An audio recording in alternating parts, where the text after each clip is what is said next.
کبھی دل کی خاموشی میں بیٹھ کر سوچا ہے کہ ہمارا رب ہمیں کتنی محبت سے دیکھتا ہے؟ ہم گناہ کرتے ہیں، بھول جاتے ہیں، کمزور پڑ جاتے ہیں، لیکن وہ رب پھر بھی ہمیں اپنی رحمت سے ڈھانپ لیتا ہے۔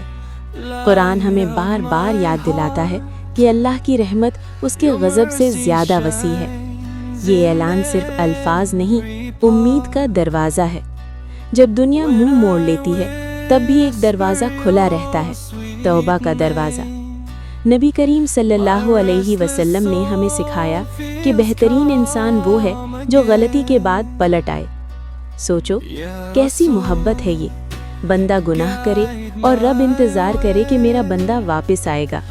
یہ انتظار سزا کا نہیں، رحمت کا انتظار ہے۔ صحابہ کرام رضی اللہ عنہم کا حال دیکھو، وہ نیکی کرتے تھے مگر پھر بھی ڈرتے تھے کہ کہیں قبول نہ ہو، اور ہم گناہ کے بعد بھی امید رکھتے ہیں۔